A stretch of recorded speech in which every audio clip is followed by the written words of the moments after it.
Vanglorious Vanguard. Knowledge born. Yeah. United Front. Tell it. What you want, what you want, what you want. To the Knowledge Radio. We in here. What you got? Dot. Work hard as a slave to one day be your savior. The wave unwavering. This is a labor of love. Rise with a purpose every day. Invigorated. If we were on TV, we'd be 10 times syndicated. If we waited for validation, a paycheck or accolades, we'd be starved, already lost or ran away. But when you're square solid and you circle too, you don't need a place for silence. The concept is conquered through media, not areas of people activity. A mix that don't lose ethnicity, tightness that don't lose elasticity. Explicitly, this isn't where we give the novice regard. Nah, this is where knowledge is born. Last time that I checked, I'm undefeated. Deliver edicts, can't resist when the gods build and manifest freedom. When lines get crossed, they may push a loss, cause they get handed a check. We kick your can and cancel your cancerous gestures. A prophet vision, precision, the prescription for the sickness is to inoculate your fate with the winning. Arrogant beginnings turn to humble endings. And UF with KBA is the win-win. 1K, 1K.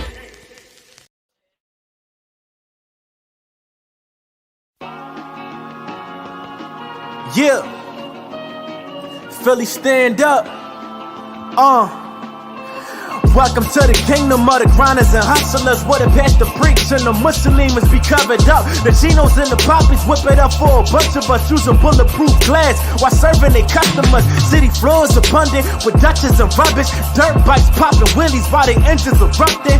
Breakers is on the side when them doors get to shutting. You gon' watch them go to work once they speakers is dumping. On the L right and through Henderson where the Ricans be living in. Using fire hydrants when there ain't no way for them to swim. Boosters on the strip selling like it's a hobby. Side game gorgeous, but they Air Jordans is hockey. You can find me in the underground, rocking them stages in notable places, recognized by multiple faces. Down north, south, and west, uptown and the rest. Philly stay fly like the MeAGLE. Yes, so yes. The home of the slow grind, where we all get into it in no time. Going hard in the field, the O-line winning cause we keep it real. That's no lie. I represent the home of the slow grind, where we all get into it in no time. Going hard in the field, the O-line winning cause we keep it real. That's no lie. Yo, welcome to 215, lyrically the home of the ill. With crowd spaz if you false, representing the real. From south to southwest, West Philly to north. Every day is a different hustle, from the Oyus to the Newports.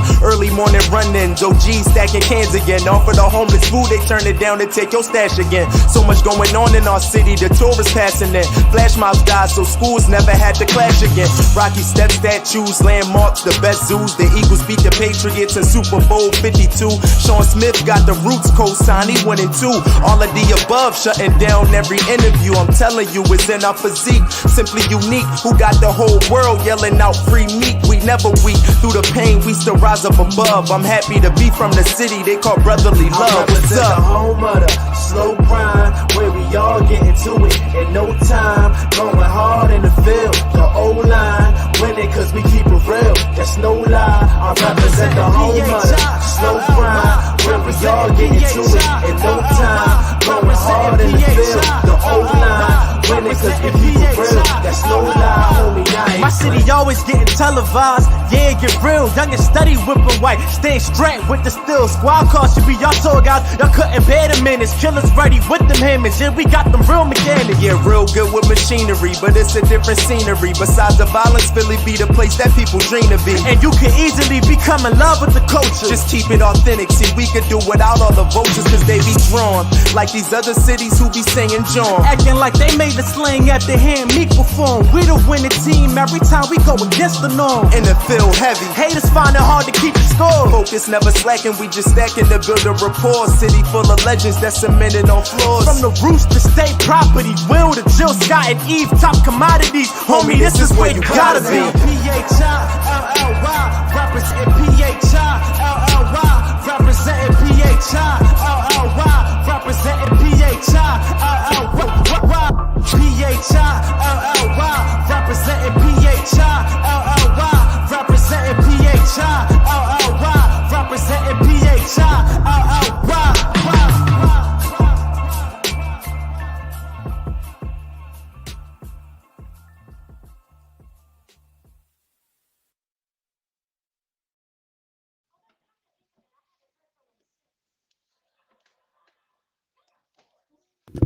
All right, peace and black power family. Welcome to another episode of Knowledge Radio. Place where knowledge is born. This is your host, Knowledge Born Alive. Man, and look, I'm happy Philly, I came to stand work up. today. You understand what I'm saying? I'm happy to be at work today. You know, I Yes, was sir. going to take the day off, but there was no way in the world that we was going to do the things that we do and not come to work today. You understand what I'm saying? Mm, So facts. I got here in my Facts. presence, one who is not a stranger to our transformation, to our plight, to our moral and ethical dilemmas that we face, to the ills that plague our society and our psyche.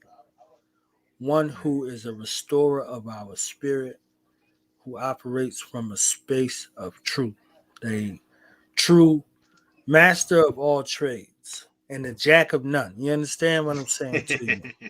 So we're going to give it up for a phenomenal, multifaceted, multi-layered, multi-talented mastermind who is here to spread a genuine message of renewal, a genuine message of resurrection, a general message of genuine message of healing and motivation to the family from our elders to our youth, man. You give it up for the Philly John. You understand what I'm saying? The Philly John in the building, the man, the Namaste, myth, the brother. legend, a superhero in real life. Be My Incorporated Wow. CEO, Wow. Farugh Maat. Brother. Wow. Man, I hope I live up to that, bro. That Hey, was a beautiful, beautiful introduction, brother. I appreciate it. Like I said, light reflects light. I'm your reflection, brother. I'm your divine reflection, bro. hey. Okay, okay. Michael Let's get Jackson it. say, "Want to be starting something, man? Got to be starting something." You Let's understand get what it. I'm saying? Let's get it. First off, Cause man, it. it's been a little while, man. It's been a little Hmm. while. Been a couple of seasons. You see what I'm saying? Yes. How have you been with everything that has been going on? You know, mentally, emotionally, fatherly, Hmm. husbandly. You know what I'm saying? Like, let's start there. Let's start with Yeah. family because family is our foundation and our That's motivation. that's that's everything, bro. That's everything to me. That's first and foremost. Father first, husband second. It's just that order. Um, Not husband as of yet, but family man as of now. Yeah, Mhm. husband soon. Um, but everything's in divine order, bro. Everything's in divine order. It's exactly what it's supposed to be, and Mhm. I'm just trying to make it better. I'm just trying to maximize the potential, maximize the opportunity. A lot of people don't get the opportunity to be a father. Right. Don't get the opportunity to be there 365 days a year. I'm blessed with that, bro. Like that's something that I always wanted to do, but circumstances, didn't set up right. And but I had to learn some lessons. I had to learn some lessons about self. That was a hard lesson for me to digest. So that's Mhm. what I wanted. I wanted to be at 365, but the Most High seen something different, and it was like for you to have that, you have to have some things in order. And I listened. I Okay. listened, and now I have it. And so I'm um, so grateful for the compassion, the grace of the mother father energy to grant me the life lessons that I needed so I can have exactly what I wanted to have the exact experience that I wanted to have with fatherhood and being an international barber. I never thought that they say you dream too small. Hmm. I remember being a child, being 12 years old in school, and the teacher was asking, "What do you want to be?" Asking the students what they want to be. They were like, "I want to be they want to be a basketball player, want to be a lawyer, want to be." And I was like, "I want to be a father." And they was Mhm. like, "What? Like you're 12?" But I wanted to be what I wanted. My Right. father wasn't there, so I Right. wanted what I wanted, and I never want to have my children's mother go through what my mom went through. Hmm. That was a strong desire for me at the age of 12. Um, And actually, that's when like Be My Art was formed unofficially. I just started taking children from the block and taking them up the street so they could have something outside of just being around the neighborhood, seeing the drugs, seeing the drug dealers, seeing people getting shot, seeing these things. I just wanted to provide something different for them. And so I took them to the playground up the street with their parents' permission. And that started the whole mentoring, just talking to the youth, finding out what's going on in their head, what their dreams was, just having a conversation and having broadening their views because life is so much bigger than just a block. Right. And so I just wanted to provide that for them. And to this day, I'm still doing the same things. Of course, we travel internationally now. Like 2009, my biggest trip was we took 50 students to Kemet for 12 days, and that was life altering. You know, the 12 weeks, the 2 years that we had them, I remember them coming in saying that they wanted to be 50 Cent, they wanted to be Jay-Z, they wanted to be these things. And then after our 2 year stint, they wanted to come back and be ambassadors for Africa. You know, wanted to be lawyers and doctors and wanted to heal the community. And it's like, and that's just in 2 years, you know? And so that for me was empowering because that was life altering because it was just like 2 years. We shift their whole mindset in 2 years. And that's with the enemy having them from birth to that period of time before we got them. Right. So we, you know, we dealing with some majestic science, bro, and we just need to tap in. And that's the purpose. That's the purpose of Be My Eye. The purpose of Be My Eye is just tapping what's already in us. Just reigniting what's already in us. It's already in us. We just forgot it. We just distracted. And so, you know, I just want to introduce them to the basics of it. And if they want to move further with it, they can move further with it. Like me, I'm about to get initiated in the Ma'at tradition, along with the Yoruba tradition. So that's covering, for me, that's covering all aspects. With the Yoruba is the ancient African roots, um, lifestyle. That's the culture. You know, the Ma'at was the morality of it all. You know, they documented everything that they got from Nubia. You know, that's all they did. They just documented everything. Where everything prior to that was oratory. I mean, and so now in the Kemites, they documented everything because they knew we was gonna be in a situation to where we are now. They knew we was gonna be lost and encounter the things that we have encountered, and we gonna be lost our way. And so that is the way to relearn, reintroduce ourselves to ourselves. So it's dope. It's so exciting to me because it's just like I know what it has done for me personally, and I'm not waiting to become a scholar. I'm not waiting to become an expert to share those things with people. You know what I mean? I'm like, listen, we gonna learn together. Right. Y'all gonna see all aspects of humanity when you're dealing with me. When you fuck with me, you're gonna see all aspects of humanity. I'm gonna fuck up. I'm gonna misstep. I'm gonna fall. But you can always see me get up. You can always see me press on. And so I'm not a perfect picture, and I don't desire to be. I want to I want to be. All aspects of humanity just displayed, and this is the opportunity to do it on a huge platform. So I'm ready. I was built for this, That's what's bro. up. the, That's the, what's the life up. experience is built me for this. It built me for Right. this. Right. Now I heard this story, but I definitely want to hear the story again at length.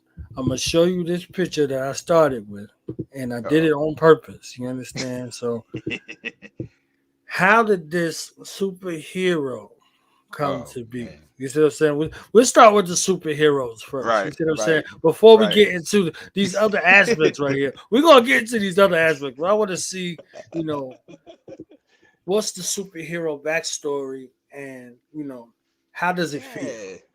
Oh, yeah. This is just to have this moment of reflection is pretty dope. Because we get so caught up in the hustle, daily hustle bustle, we don't get the opportunity to reflect and see how far we came. I was on a rites of passage program at Temple University. Brother Yumi Odom told me after I got finished facilitating my my project or whatever. He pulled me to the side. He's like, "Yo, dude, you look like this hero dreadlocks," and I'm like, "Oh, that's cute." All right, whatever, that's cute, whatever. And so I was somewhere else, and he was like, "Dude, you really look like dreadlocks." And I'm like, "All right, once, okay, twice. There's something to this. Let me check it out." So I googled dreadlocks, and I'm like, "Wow, I do favor this dude. I'm not 295 pounds like dreadlocks is, but I got the hair and things like that." And then I started reading his backstory. His backstory goes like this: He's the only, I ain't gonna say the only, but he honors he honors the gods of Kemet. He honors like they are his gods. So Asar, Aset, Haru, these are his people, and he follows the direction of these entities. So I thought that was pretty dope. I thought that was really dope. But then he has the Ankh, the symbol of life, on his chest. I'm like, whoa, and this is deep. Like this is serious, right? And so he gets and so then one of his main attributes is that he's blind. So he's not tricked up by what's going on in the world. The finest person could come, they could be dressed to the nine or whatever. All he sees is their aura. All he sees is their frequencies and their energy. So you cannot pour nothing over on him because he's blind to what you are displaying to him physically. So I'm like, damn, this dude, this is deep. This is really dope. And so I was like, let me call the creator and see if he's open to the opportunity of me cosplaying as his player, as his character. So I called Andre Batts. Andre Batts was like, oh man, I would love for you to bring my character to life or whatever. So I was like, all right, cool, dope, I'll do it. So at the time, I designed the costume. I gave it to my empress at the time. She sold it up and everything else. And so I went to Ekbach that year, dressed as dreadlocks. Yo, the response that I got was just like, I was a superhero. I don't know about any boy, but I know any in my life, I wanted to be a superhero. Like, who don't want to be a superhero? But there was Superman, there was Batman, there was Aquaman, and all these cats, I can't relate to them. They white.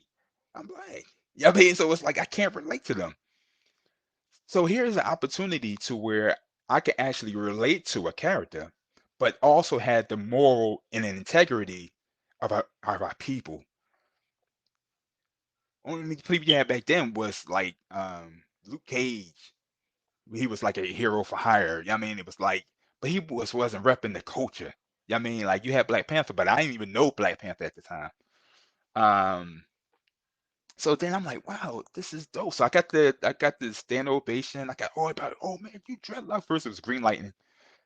You dressed as Green Lightning and I had to educate them on the Ankh and I had to educate them on the 42 the declarations of my eye and all these things. And then I became a student. Like reading these books, I had to go more into that in depth about the Kemetic culture.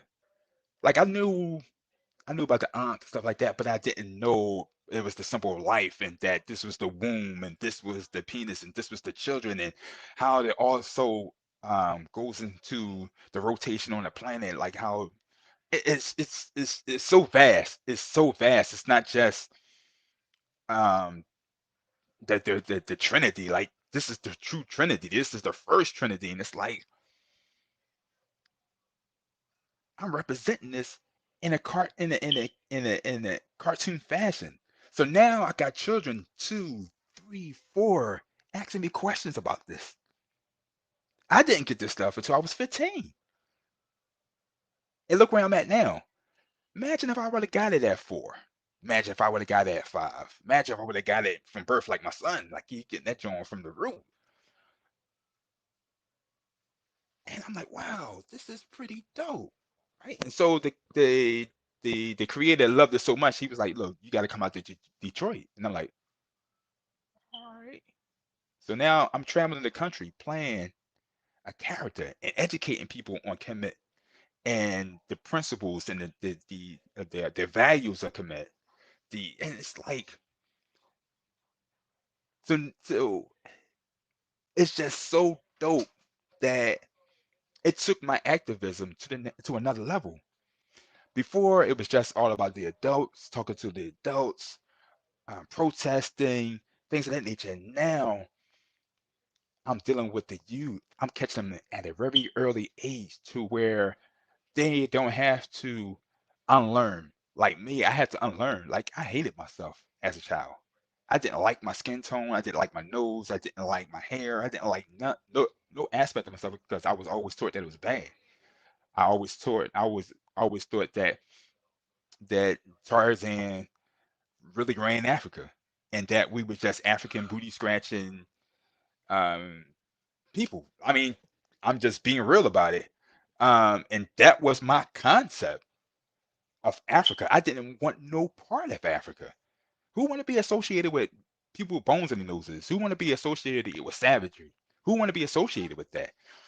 And so the first 14 years of my life, I didn't like me. I didn't like Africa. So I can't hate Africa and then love myself. That's impossible. And so the first 14 years, that was my life. And so to be part of that movement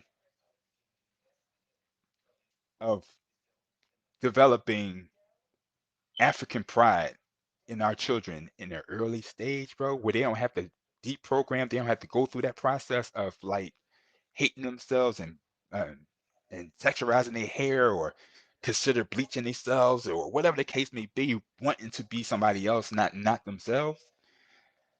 That's a horrible existence, bro. And a lot of our people live with that existence. And if I could change one life and have them love themselves, have that self-love and self-acceptance, and truly appreciate the gift of being African, bro. It's such a gift. It's such a blessing.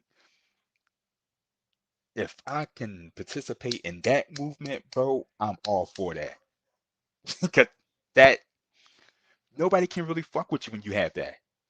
They can say whatever they want to say, but once you got that ground, that foundation of self-love, they can't really fuck with you. They can't put no limitations on you.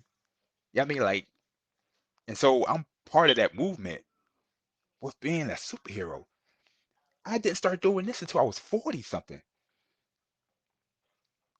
So it's never too late to accomplish a dream. It's never too late to accomplish anything that you want to accomplish. And I'm a living example of that. And I want to be that example to people. Like I just participated in recording in the studio. I'm 48.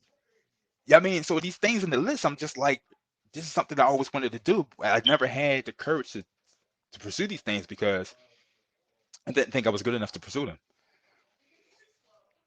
And so it's still a constant fight of just deprogramming and unleashing, being re-Africanized.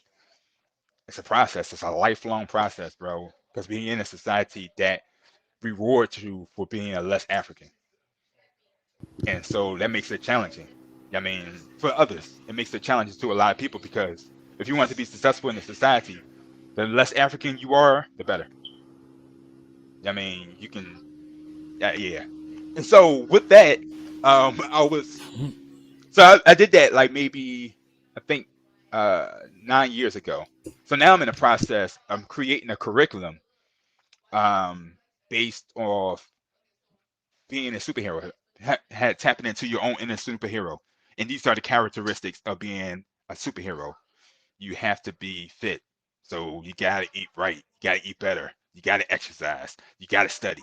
You got to come up with strategies to defeat the enemy. You have to do these things.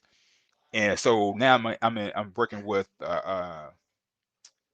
illustrator to kind of make an activity book to where these lessons, these lifelong lessons, these life empowering lessons can be put in a book form to where it's entertaining, edutainment. I mean, this is how we get our people. You know, Khalid Muhammad said it best. You know, you have to entertain, our people, entertain our people. You just do. You know, I can't remember the the exact quote, but that was when I heard that from him. I was just like, yo, he is so on point with that. You gotta. He said black people are people of spirit and rhythm, so you give them information and Yes, inspiration. inspiration. Yes, sir. Yes, sir. So like when I heard that, that's just um,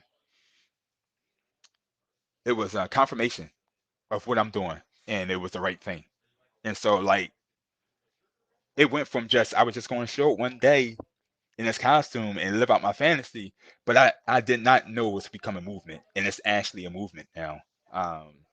Where a lot of cosplayers come to me now and being culturally responsible, not just dressing up as black superheroes, but it's a responsibility, it's an obligation to teach our children about who they are, and so that's the movement now. And that's just dressing as a superhero. Who knew? I didn't have a clue, bro. Something that was internal manifested external from a topical perspective. It looked Mm-hmm. surfacey, Mm-hmm. but the surface had depth and layers internally that would continue to inspire others internally to fix them externally. Yeah. I heard you Brother, your say that. So words. I heard you Brother, say your that. words. Your You know words, what I'm bro. saying? Your I words. heard you That say is that. I heard you that's say so that true. in what you said. So now So true. cerebrally, you deal with our young men all the way up. But I Hmm. really specifically want to hone in on our young men. We see what atrocities that are facing them, and everything is optional. Being a young man is optional. You don't have to be a young man. Oh, brother. It's an Oh, option. brother. You can Yeah. opt out. You Yeah. know, we didn't come up in the time where you can opt out. There was no Right. opting out. You see what I'm Right. saying? So how do you navigate through the tumultuous and treacherous waters already they're coming into existence with compound interest debt that they owe ancestrally, right? Mm. Mm-hmm. And they have to circumnavigate and circumscribe and do their mission that they agreed to do in a Mm-hmm. space where nobody's pressing them to do nothing. You understand what I'm saying? Mm-hmm. You don't Mm-hmm. even have to identify. Okay? Exactly. You can say, look, I don't identify as anything and anyone. How do you help them and how can we help parents in this stage in the community as a collective to deal with the atrocities that are happening mentally to our young brothers, you see what I'm saying, and our Mm-hmm. young sisters? How do deal with that misidentity crisis? I don't. Clearly, I set a standard, and if you're not willing to meet that standard or work towards that standard, then you go do that. There's plenty of opportunity to go do that elsewhere. I want to be with the people that want this. I'm not chasing, when you're ready, I'll be here. But I'm not going to be taken away from others trying to coach you into something that should be normal. Now, Like, is there a deprogramming process even amongst those who are willing? So for those who are willing, those who, you know, they just need that because they haven't had that. You see what I'm saying? hmm You might have been the first black man they ever seen in their life. You see what I'm exactly, saying? So exactly. how do you get to those people? You see what I'm saying? The ones who's gonna float, they're gonna float. Yeah, But they're those going to float. ones right there, is there a process or are we making it harder than what it has to be? I think we're making it harder than it needs to be. Like, it's like, I believe that we come in with a purpose, right? Everybody's not going to make it. Everybody's not going to make it. We We have to focus on. I need to leave my. I need to make it as easy as possible for me. That's the only way I'm able to maintain all the things that I maintain. If I may try to make it difficult and trying to save everybody, then everybody's gonna fall to the wayside.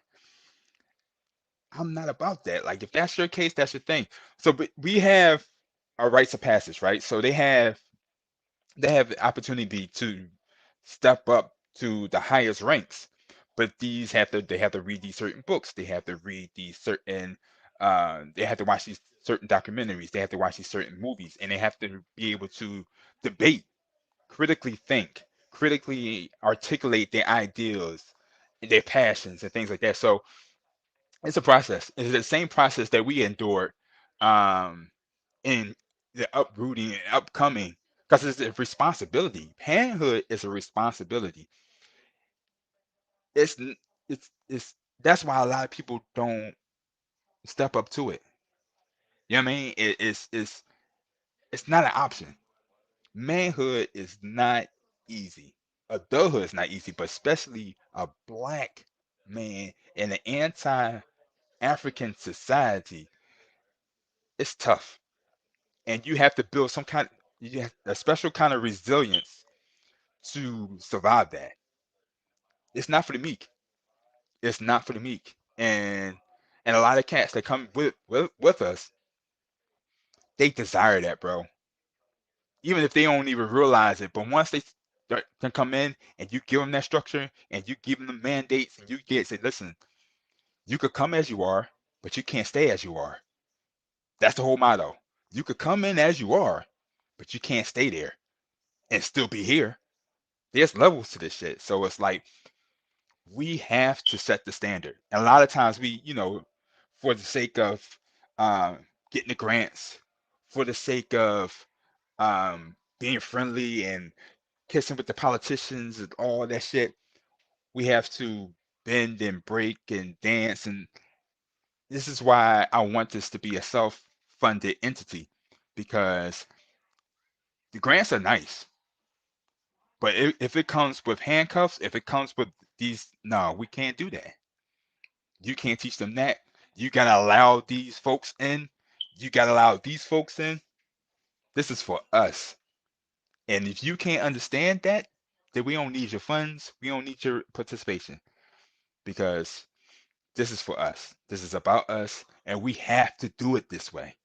We cannot flake. We can't sugarcoat shit. Like when we in this space, all that crying and stress cards and all that. No, we're gonna keep it real. We're gonna keep it 100. And if you can't do it, then you know what the door is. But the ones that make it through, if it's only one, if we can start with 75 and one come through that joint, all we need is one. Every movement started with one individual saying, you know what, I'm going to commit my life to this and change the world. Change the world. And so if we get that one, and we had some ones that came in and skyrocket, left America and went over to Africa and started some stuff. That's what we want. That's what we want. So I don't even entertain that. I don't even play. I don't even want that energy around me. I don't, because it's beyond my scope. For me, that lifestyle is a mental illness, and people can say what they want to say about it. They can say, "Oh well, I was born this way." It's a possibility. That's beyond my scope. For me, I see it as a mental illness.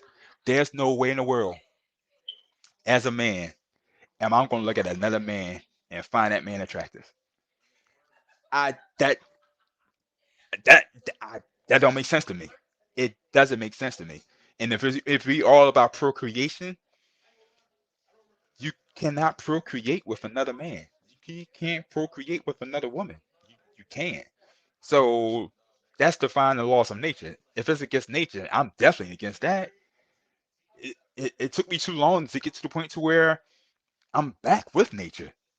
That was a fight to get back to nature, and it shouldn't have been. but that was the process. And so I really appreciate the process because it taught me to be compassionate and have show empathy for those that's not there yet. A lot of times we get into this space and we frown upon others who's not where we are, but they are also on a divine journey, and we have to respect that. You know what I'm saying? So through my process, I developed the empathy and the compassion to say, you know what, this is where you are. We could reconvene another time. And then I'm not stressed out. I'm not saying, damn, brother, what's wrong with you? Why you ain't getting it? What's wrong with you? Blah, blah, blah.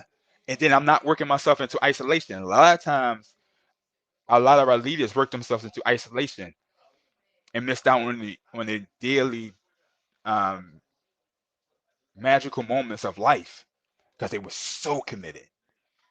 I don't want that. I was heading in that direction. I was heading in that direction to where my children wasn't seeing me. And I was always at a protest. I was always speaking. I was always doing these things. And then Pam Africa stopped me. Um, my daughter's mother stepped off, right? And so immediately overnight, I became a single parent. I became the custodian parent of my children. And I called Pam Africa. I was like, I was crying, bro, because front lines where you want to be. As a man, you want to be on the front line, right? I was like, Mama Pam, I can't make it to the protest. I got the children, and I don't want to bring the children because at that time the cops was crazy. Like they were shouting out my government. They was like, "We know where you live. We're gonna come see you." And so I was like, I don't want to bring my children to that environment. You know what I mean? So I was just like, I'm just gonna keep them here. I'm so sorry. I'm letting y'all down. Crying, bro. I was so disappointed that I couldn't be there with Pam. And she was like, first of all, she said, "Calm down, chill out." She said, "You are in charge of two nations. You are developing two nations with them girls. That's huge. That's more responsibility than you being on the front line right now. If that's your call right now, be in that 100%." I didn't get it at the time,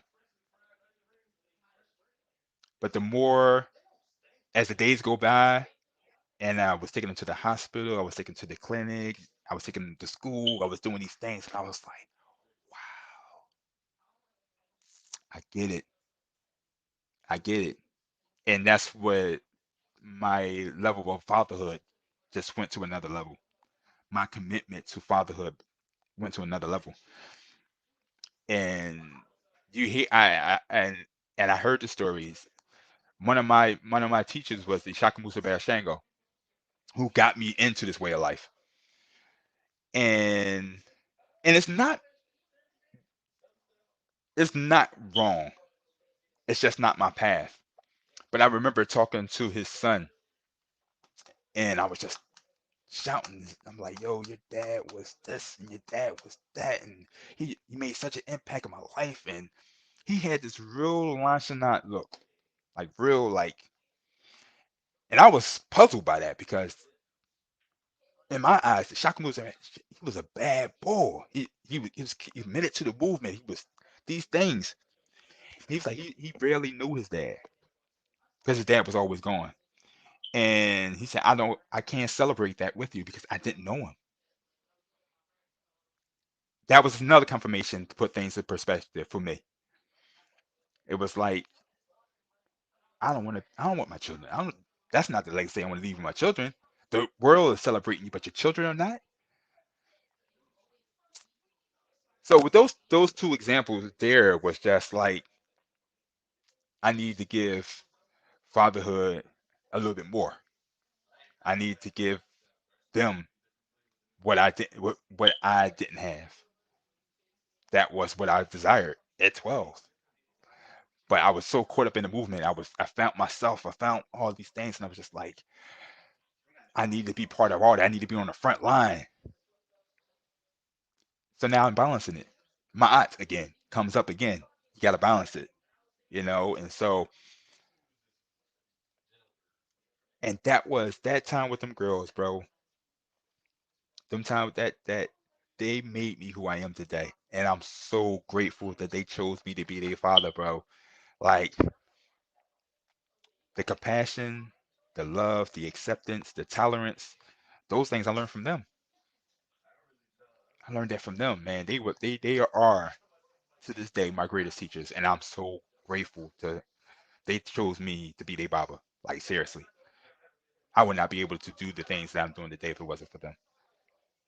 And I could talk about fatherhood all day, bro. I could talk about that all day because that's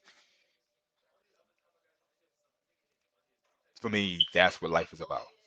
That is the real rites of passage. Like that's the real rites of passage. Now we can do all these ceremonies, and that's cute and that's great.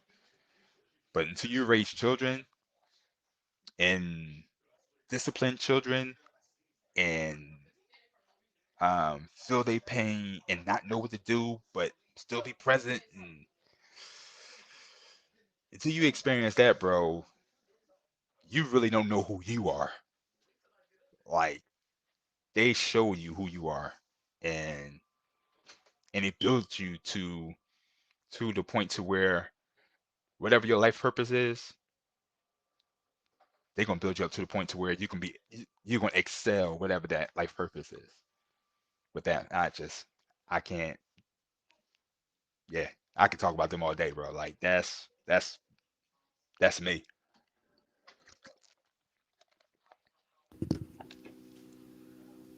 All right. Okay. So let's get into this mystifying, earth shattering, acoustic, Philly global African drum ensemble Yeah, masterpiece. yeah, yeah, yeah. Let's rock in Urban the world by shaman, bro. storm. Let's talk Urban urban shaman, shamans, man. man. You know, Urban shaman. What can I say about urban shaman, man? I became a fan of the urban shamans. I think 2009, somewhere around there. I saw these brothers perform, and I thought it was pretty cool. I was like, oh man, these dudes are dope. And yeah, it's crazy because I never thought that I would be in the position I am today with the urban shamans. I mean, I started out as a fan. I started out as a fan. I'm looking at them like, dude, these dudes are dope. Levi Kamua, uh, brother Timmy, Baba Timmy, uh, and I'm just like Brittany, um, Khalif, Marvo, like these dudes was dope. Sister was dope, and so I watched them.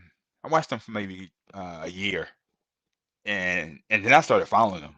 I started following them. I was like, yo, like the brotherhood, the band is dope, but the brotherhood was what drew me to them. The brotherhood, brother, they like they did um the pre-shows. You see them praying together, you see them meditating together, you see them burning sage together, you see them doing these things, and I'm like, yo, that is dope. I mean, you see bands, you only see bands pray together. You don't see the bands burn sage. Yeah, I mean, holding hands and lifting each other up. And I'm like, wow. So when I saw that, I was so like I'm like, yo, whatever they doing, I want to be a part of. And so I'm uh, I'm an instrument on the Most High, right? I'm an instrument on the Most High. So when I hear the drums, I start dancing, I start celebrating. I immediately get into a celebratory space because I knew our ancestors got killed for doing that, for wanting to play. They got banned. They get tortured for playing the drums and stuff like that. So I feel like I'm a vessel for them to be in this joyous, celebratory state when the drums are played. And so when they play the drums, I get that dance, and I'm pulling people towards them to dance, and before you know it, everybody's dancing and having a good time. Normally, people just sit back and just be, oh, that's so yes, that was so great, yes, all right, yeah, whatever. But when I came to the performances, I was yanking people. Come on, let's dance. Let's get into it. And they saw that. And then Kimura approached me. He was like, dude, like, no, and I'm gonna start with Baba Timmy because Baba Timmy, before I even got with the urban shamans or saw urban shamans, I saw Baba Timmy. And Baba Timmy played this song No Guns that drew me in. And I was like, man, that song was dope. And he was like, you're an artist? And at this time I always listened to music. I was never playing an instrument or anything like that. I had a desire to do so, but didn't have the means of getting a teacher, paying for a teacher and stuff like that. Then he said, you're an artist. And I was like, no, I said, I wish. He said, you are. And I was like, dude, I don't play nothing. Like, I don't sing. I don't play nothing. He said, but you're an artist. You have something to say. You have something to share to the world. And I'm like, all right. Again, like I hear these messages, the ancestors come to me and drop these things in front of me. I'm like, oh yeah, all right, whatever. Yeah, okay, yeah, Baba to me, yeah, yeah, all right, whatever. You don't even know me. Like, how do you know this? Fast forward 2 years later, I meet the urban shaman. Fast forward that, Kumura comes to me and say, listen, you want to be an honorary shaman? I'm like, what? Hell yeah. I said, but I don't play instruments or nothing. I don't, you know what I mean? He said, but you got the energy of a shaman.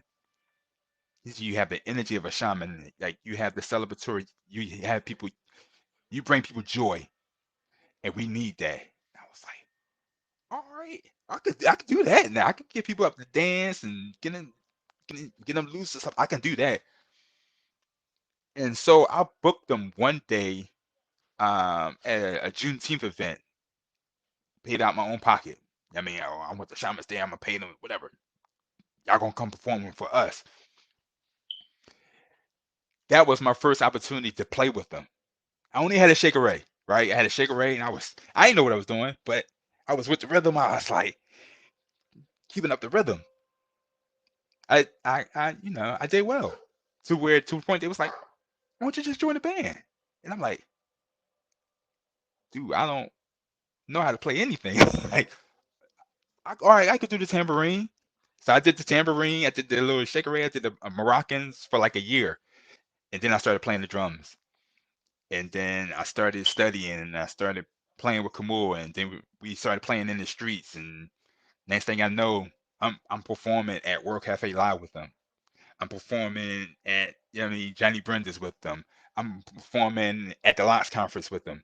I'm performing with them now, and it's amazing. And now I'm like a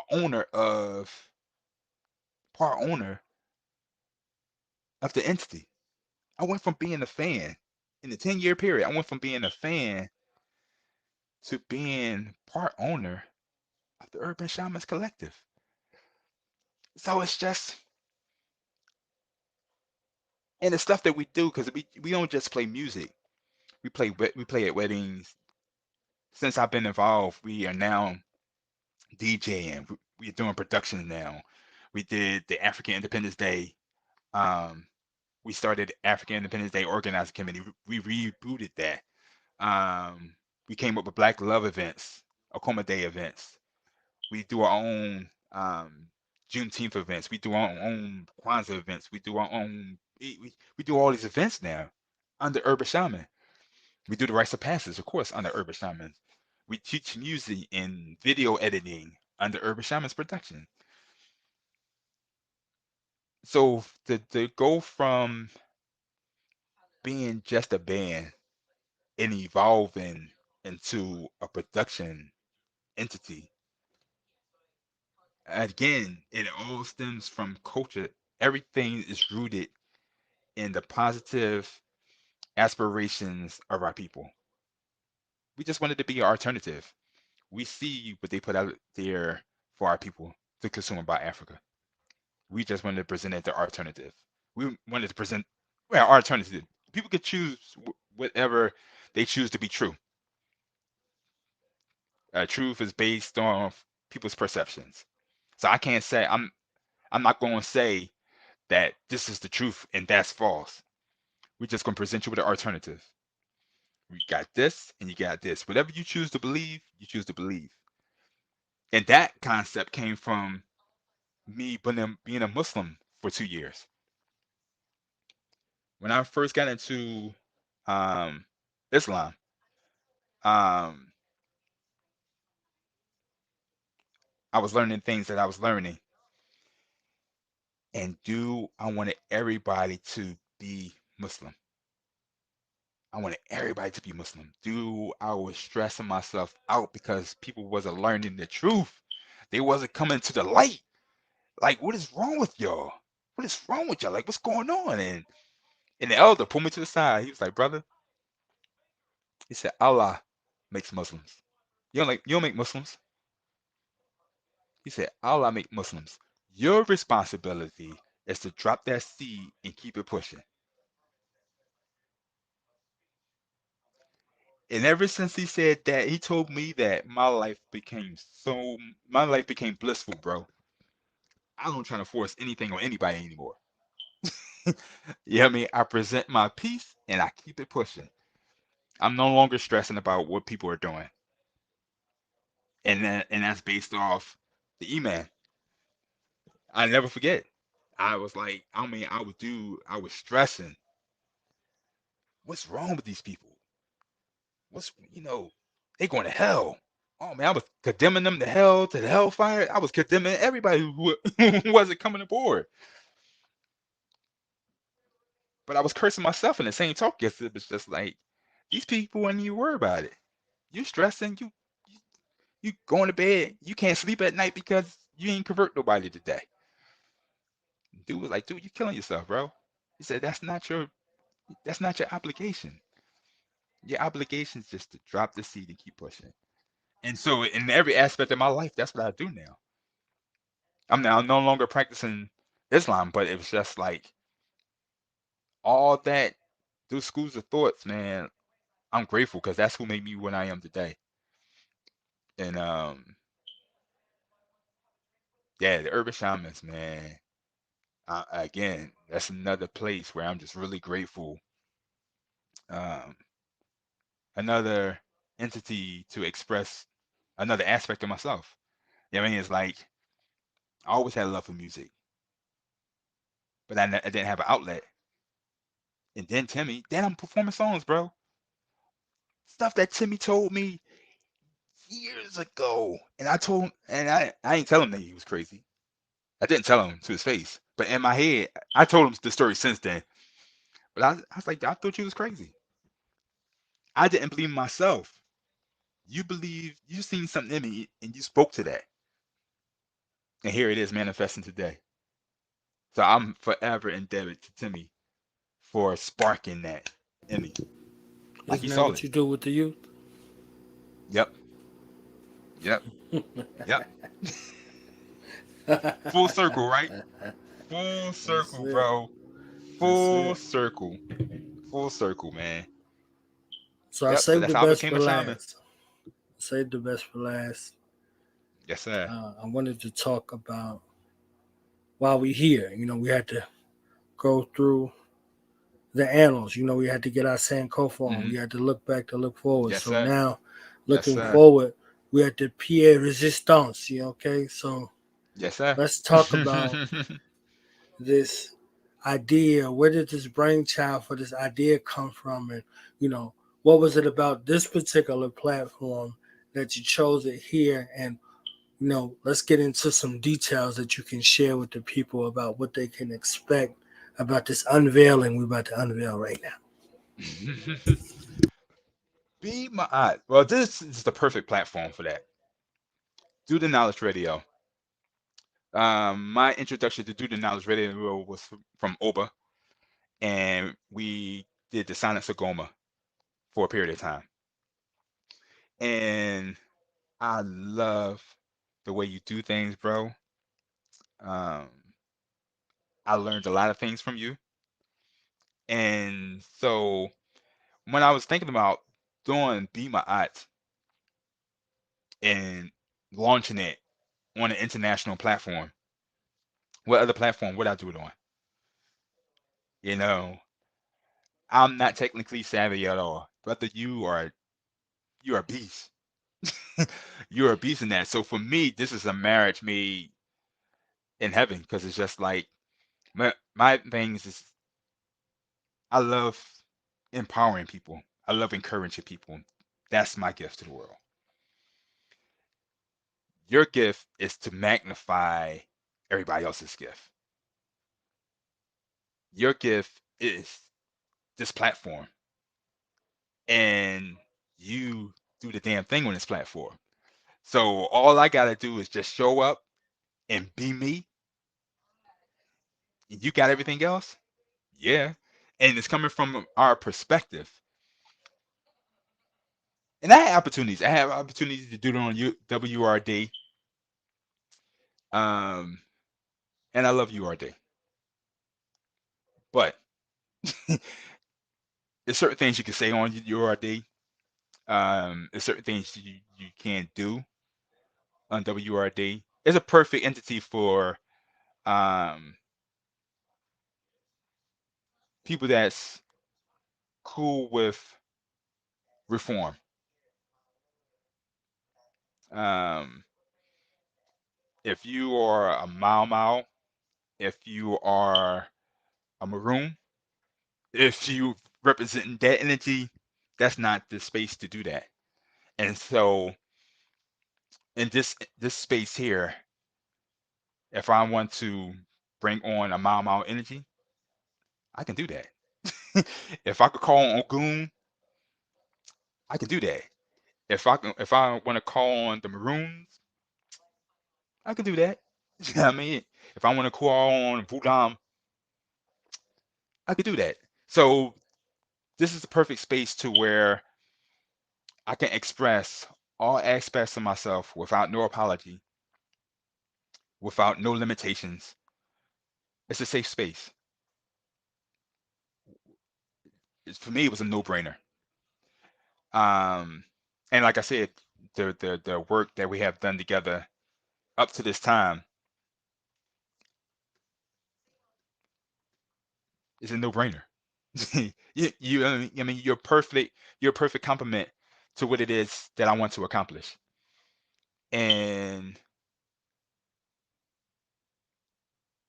I'm just excited, bro. I'm just excited about the possibilities. Um,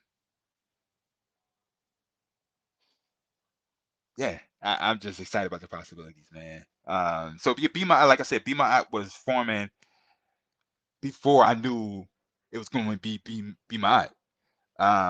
Like I said, I was 12 years old, just taking children, just wanted to broaden their their sight, their just get them out of the rut of the neighborhood and just show them a better way. Just create a safe space to where they can dream. You know, a lot of times they wasn't able to dream because all they saw was crime and drugs and people drunk and people being abused and whatever was going on in their community. That's all they knew. And I just wanted to provide them with something different, provide them with an alternative. And so I did that. I took my allowance money and I bought treats and we went to um, the football field right across from McGonigal Hall in 15th for well, Columbia at the time. It was Columbia Avenue at the time. And so we'd just go out there and just sit down, toss the ball around. After we tossed the ball around, we ran around, and then we sit there and just talk about life. And you heard the stories. You heard the stories about their mom being beat up. You heard the stories about being fatherless. You heard the stories about going to bed hungry. And I was able to give them a temporary um, comfort for the half an hour, the hour that we was together. And it felt good to me because it again I was filling a void that I wasn't getting. Um, so to be able to do that was um, was dope. was dope. And so we did it. We did it once a week for 3 years. Um,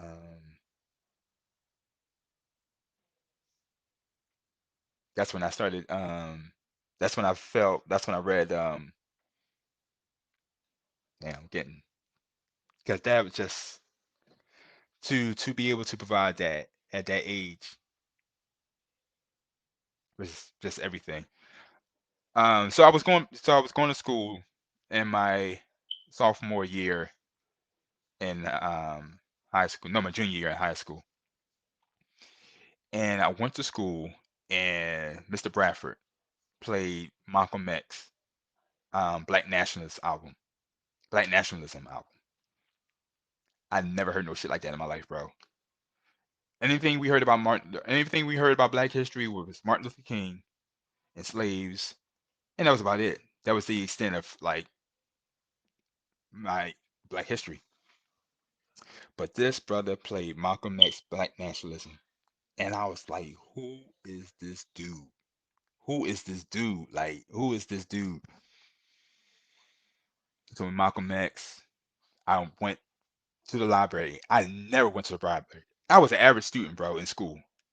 I had no, I had, I was, that was social time for me. That was time to go to school, play with the girls, learn to school. You know what I mean? Like, it was a social time for me. But when I heard that album, bro, I got a library card that day, and I got the autobiography of Malcolm X. That was it. That changed my life forever, bro. Like, that was the book that changed my life. Um, I ran through that book, and I went to the library every day since since that day. I learned about Harriet Tubman. I learned about Sojourner Truth. I learned about Ida B. Wells. I learned about Elijah Muhammad. I mean, dude, Frederick Douglass. I was just gobbling it. I ain't played no more basketball. I ain't played no more sports. You know what I mean? Like, I was not going to the playground, get out of school, straight to the library.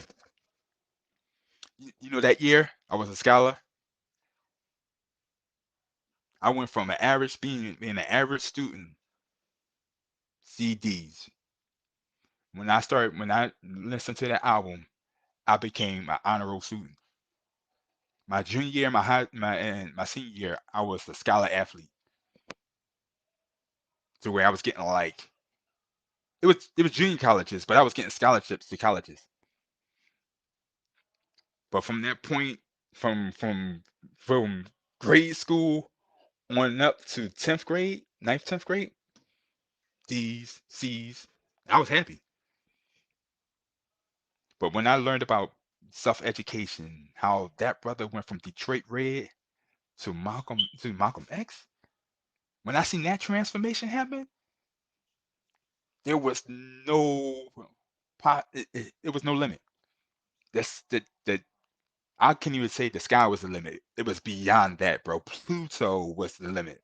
Like, the universe was mine, bro. Like, and then I just started learning about all this black excellence that we had. These perfect examples of Noble Drew Ali. I could just go on and on. And then I met Redman Battle.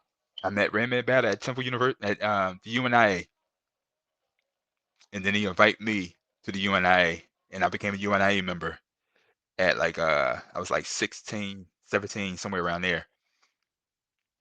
And then I was going to the UNIA, and he opened up a grocery store right down the street from the UNA. So I was down there helping him, and I was sitting at his feet, just learning all these jewels that he was dropping.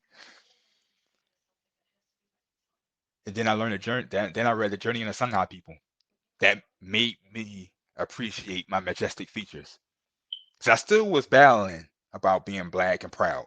I mean, like, I was still battling with that until I read the Journey in the Shanghai People, and they break down the reason why you have these features, the reason why your hair is curly to protect your brain, the reason why you have wide nostrils to take on more oxygen because melanin is not just a color. It's a chemical that's in every fiber of your skin, and that's why you're able to run fast. This is why you're a phenomenal athlete, a phenomenal dancer, I mean, so when you learn that, and you learn that everything that you are is a blessing, it's a divine reflection of the divine, that was the shift. And then Shakamusa Bear Shango confirmed that when he said Jesus, Jerusalem Slim, he called Jesus. And I'm like, what? And then he had these images where Jesus was black. And then he pointed into the Bible, and it says it in the Bible. And I'm like, oh, snap, yo, you mean Jesus look like me? That was it. That was it. And so from that point on, I was running with the culture. Like I didn't even care about designer clothes anymore. All I wanted to rock was dashikis and African stuff, to where I was just cutting off patches of anything and just putting African patches on. I had African patches everywhere. At the leather medallions I was rocking. It was no part of my clothes that didn't represent Africa. That didn't represent the culture.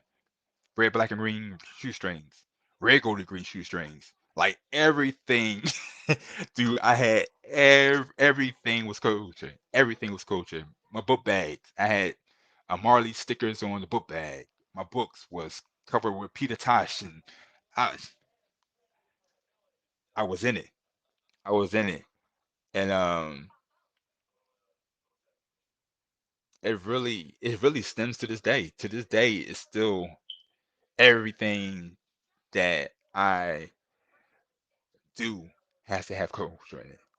Has to have a cultural responsibility, a cultural integrity to it. Everything that I do. And so that's when I went through, everything was Africanized. So then that's when I lost the whole Baptist thing. My mom raised us Baptist. Didn't really go to church. Only time we went to church was in Easter time. You know, you put your Easter clothes on, you go to church for the Easter, blah blah blah. So that's the only time we really went to church, was Easter. So we wasn't really practicing the faith. Um, so then right after that, that's when I was introduced to Islam. And Islam, that's when I stopped eating the pork. That's when I started being more conscious about my health.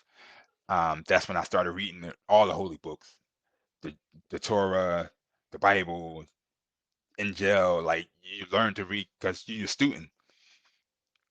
Because in Muslim, they believe in all the books. You know what I'm saying? They believe in all the prophets and things like that. So I had to become a student of all the faiths, which was a great time in my life. Um, but again, that um, that wasn't what's for me. Um, it wasn't for me.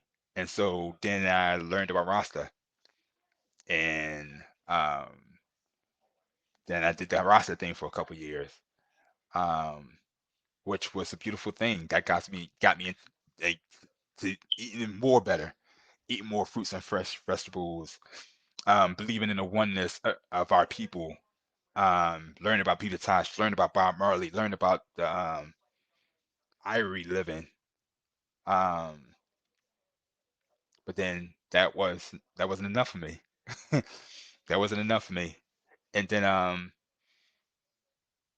after that, that's when I started learning about my art system. And when you learn about the 42 declarations, you learned about the several virtues of my art, which is truth, balance, order, harmony, law, morality, justice. When you learn about these things, it's just like, this is what life is about. And that's across the board. And then when you start learning that yoga came from that tradition, that all of the origins of all the religions come from that. You know, the Ten Commandments came from the 42 declarations of Ma'at. When you learned about all these things, and you hit the similarities in the stories, and then you go to Kemet. And so when I went to Kemet, that was it. And so I just wanted to bring that philosophy into our current state that we're in now. And I just believe if we take on these principles, if we truly just be these principles, not argue about them, not philosophize about them, not know who could speak it better than whomever.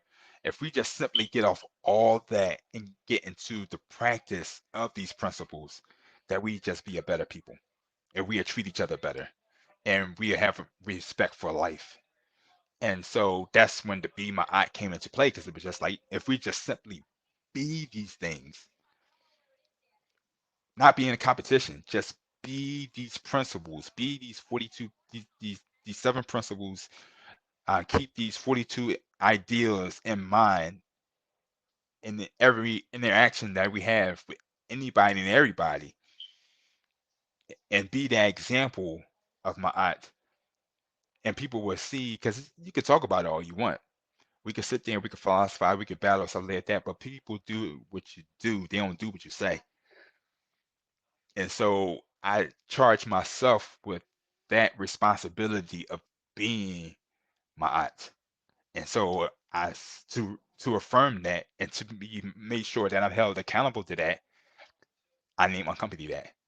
I name the every I just, when you say you speak things into life, right?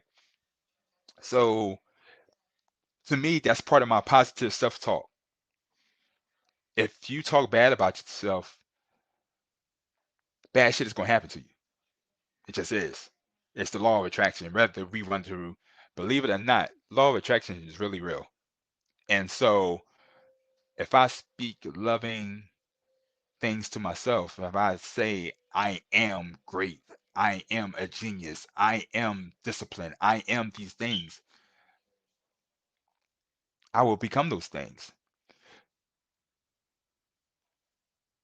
Our bodies are 75 to 80% water. Emoto, um, if you study um, what's this the book called? I guess The Message in Water or something like that, where you program the water. The water has the higher content of memory of anything on this, any other compound on this planet, right?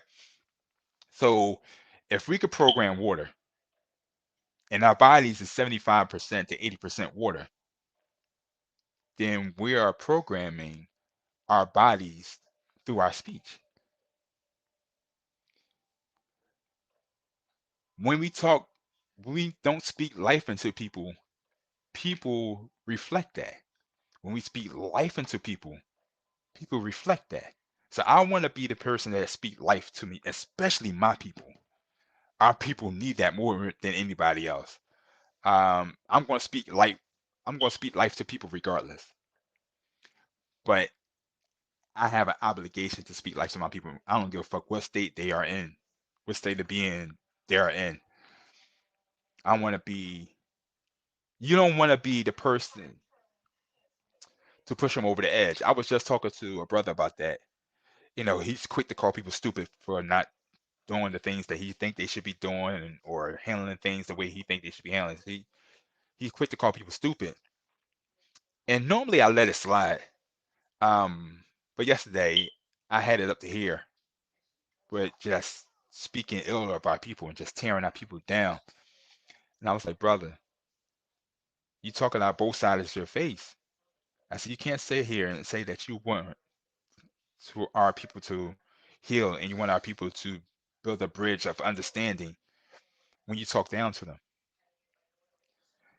Immediately when you speak down to people, whatever you say after that is dismissed. It just is.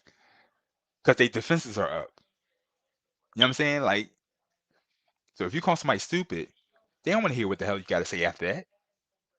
If you say that they ignorant or whatever the case may be, they don't want to hear nothing after that. But if you say to them, I understand what you're trying to communicate, this is what I'm hearing, and you rephrase the statement to where it's loving and it's compassionate, to where that person is open to any kind of conversation because they still open. But if you talk down to somebody, they immediately close. And so that that opportunity to bond, that opportunity to focus on the commonalities that we have is now shut. And so I want to speak life to my people.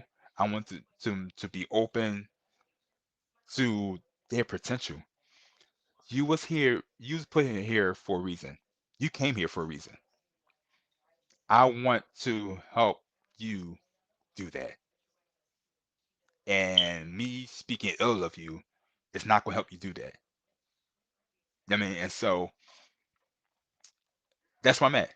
And so that's why the movement is called Be My Ink, because the more I say it, the more I reaffirm what it is that my obligation to my people is. My obligation to my people is to be my aunt. It's an affirmation. It's declaration. Be my aunt. Every time I say it, I feel the sense of responsibility to be the best me I could possibly be and speak life to my people. So it's like it's a beautiful thing, bro. Like it's just really dope to be living in your purpose. It took me a while to get here, but I'm here. And I understand why it took me a while to get here. Because I had to go through other stuff to be to point to where now it's full go. Like the apparel is getting ready to come out, the show is getting ready to come on here, the lessons about to go worldwide, and everybody who's rocking with me is going. We all going to eat. We all going to eat together. We all going to celebrate together. We all going to uplift each other, and that's where I'm at. I mean, and so, um, damn, thank you, bro. Like, really, thank you, because, like I said, I don't really have, I really don't have, I really don't make the time to really reflect. I mean, I'll be like, all right, what's the next mission? What's the next task? What's the next task? But having this heart to heart with you is just really putting me even more in a state of gratitude, because it's just like I got to relive where I came from and all the things that got me to where I'm at now. And I got to share that with you, bro. So I'm really grateful. When they say iron sharp as iron, this is the great example of that.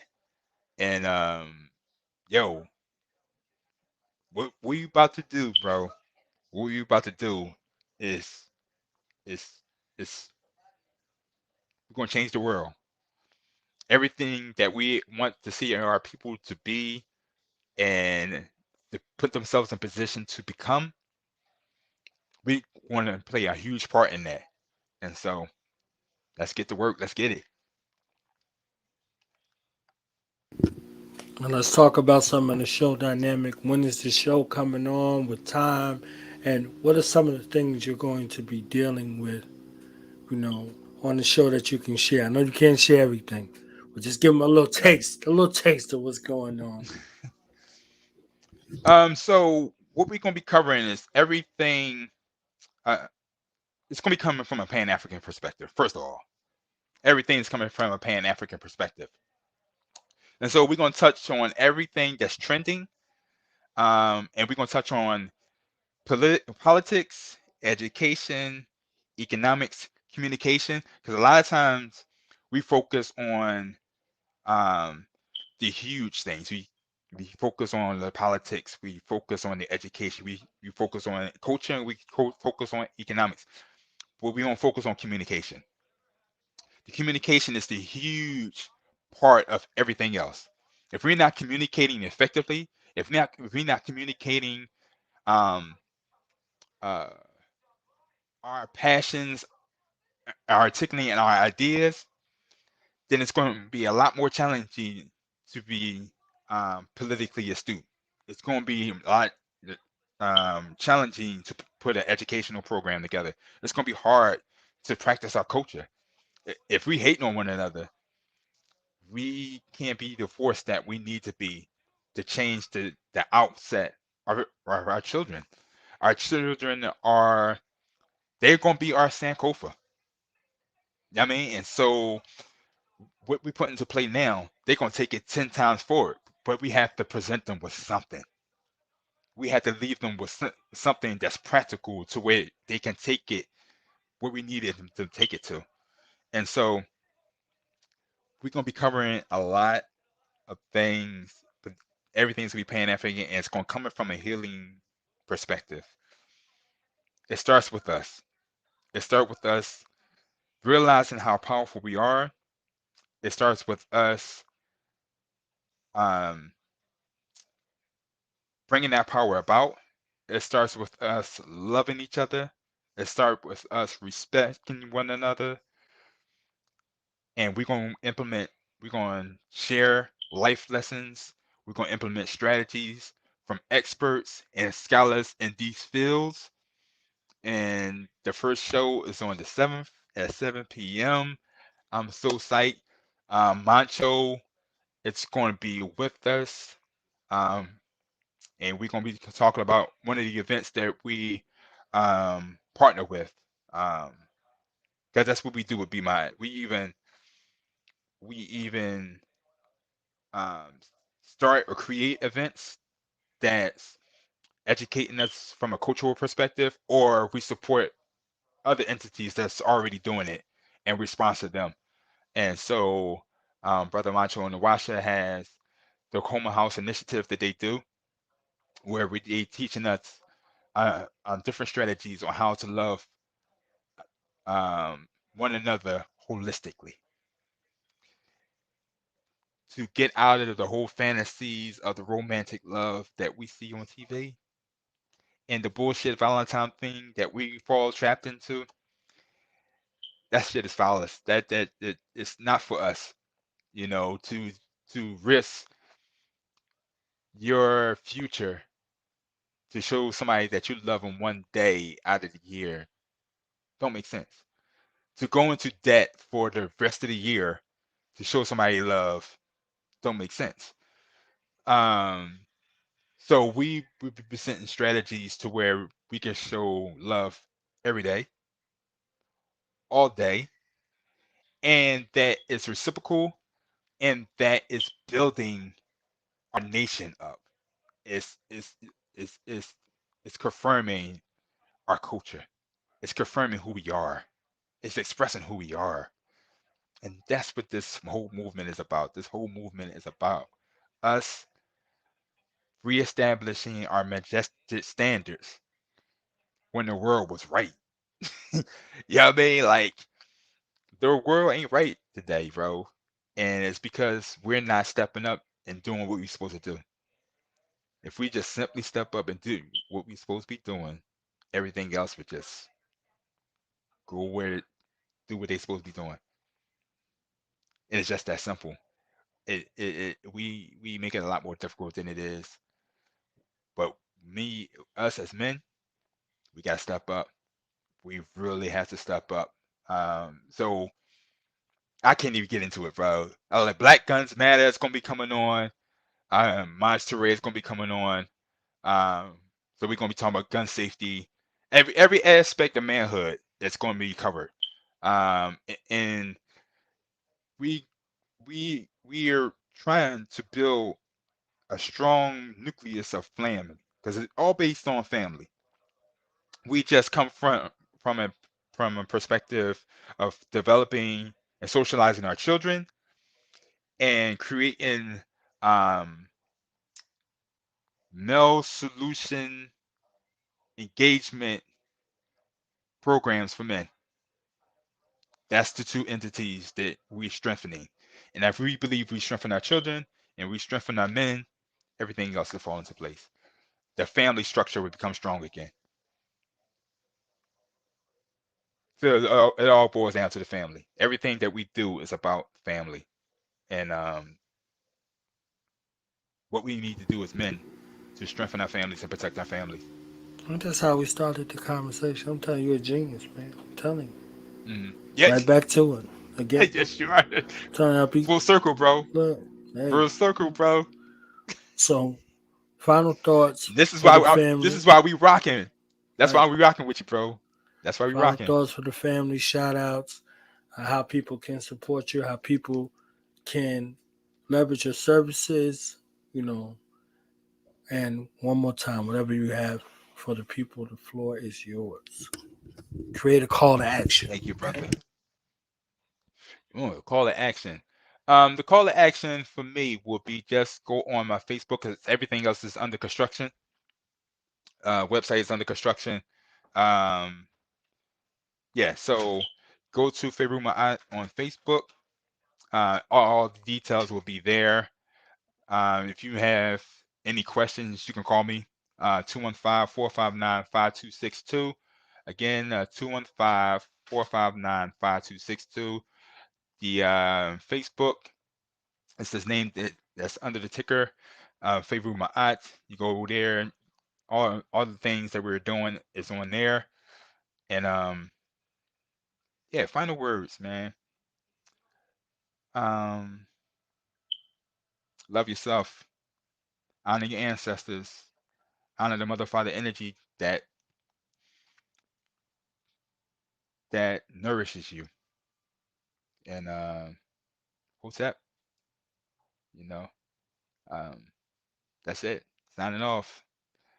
Again, thank you, brother Allah, for this opportunity to reflect. And this is where the healing starts. You have to have the moments of reflection. And then after that reflection, it's like, all right, how can I get better? How can I improve? So again, this opportunity, this platform, I know what my next task is now. So let's get it, brother. I thank you again. Support Do the Knowledge Radio. I know you have the Cash App. I don't know it by heart right now. So if you would gladly put that out there, we need your help. This platform, we can't let this go. We have to. When we have something like this, we can't let it slide. And I'm gonna do everything in my power. And I'm letting y'all know this now. This is a public platform. Y'all can hold me accountable. Hey, brother, you said you was gonna. Yeah, I said it. Whatever you need me to do, bro, you got me. You know what I mean? So, you got it on tape. Every time I act out of character, you be like, hey, listen, play that tape. You said. You said you can hold me accountable for that, bro. So, yeah, that's all I have, man. That's all I have. Honor and the privilege. Welcome back home, okay? You understand? Welcome Thank you, back brother. home. I appreciate it. To the place where knowledge is born. Yes, sir. Yes, sir. All right, y'all. Peace. We out. Peace, peace, peace, peace, peace. Hotep, hotep, hotep, hotep. Introduce yourself. Let me know what it's about. Okay. What you represent. I'm Ramona Africa, Minister of Communication for the MOVE organization.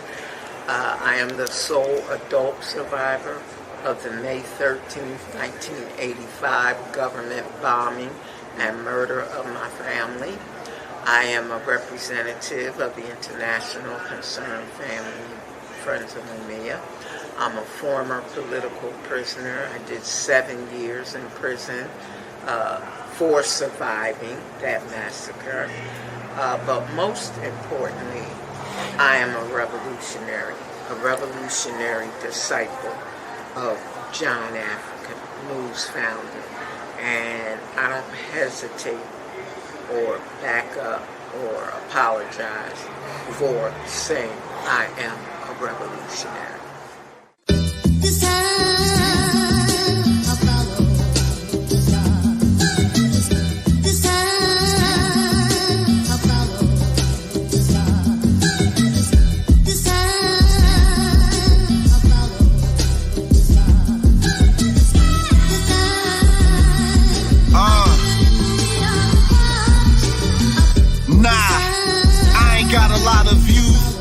Bunch of fake followers, that's not the move.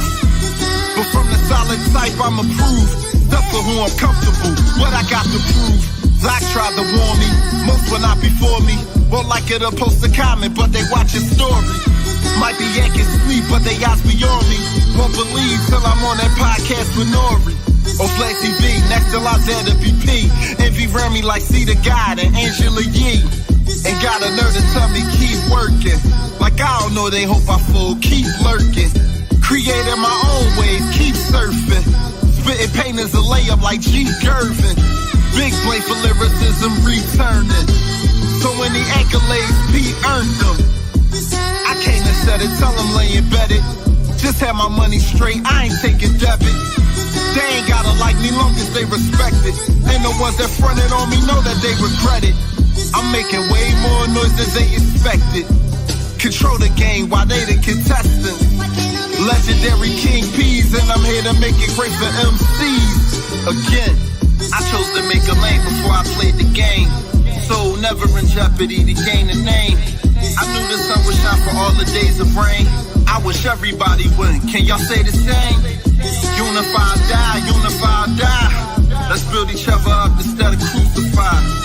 Unify, die, unify, die. The best is yet to come. Follow the sign. Some just had the skill and some don't. Some will and some won't. But who am I to judge? Well respected and connected, making moves without a plug. Westbrook flows and boots, I drop a triple dub. They hoping I lose, but they know how I move. Stand on my lonely, letting nothing hold me, showing I prove. Shine bright, me and this mic tight like Smokey and Q. Stick together, these peasants don't want no smoke, keep it cool. Please advise them, stop imitating, I see them jotting. City on my back in this way and I need no proxing. Lane tanking they stuff, no need to mop them. Ain't fading PZ, AC/DC, I keep it rocking. Grew up in the time when they was junior black mobbing. I was on the stoop wildin', bumping Coochie rap bobble. For the rise, I see it vivid. Up the top, no need to script it. On my grind of reaching ticket planes and stopping me, forget it. Jewel dropper, solid as a rock, I move proper. Got true honor, my word is my bond. Superb with wordplay, I ain't got a curse when I rhyme. None before me, none to come. First of my kind, can't spin me with a 360. Put way too many hours in. Time to strip in the city. Babies need empowerment. Hurt me staying bottled in. Murder rate towering. The game been in need of relief. Is you following? I chose to make a lane before I played the game. So never in jeopardy to gain a name. I knew the sun would shine for all the days of rain. I wish everybody would. Can y'all say the same? Unify, die, unify, die. Let's build each other up instead of crucify. Unify, die, unify, die. The best is yet to come. Follow the sign.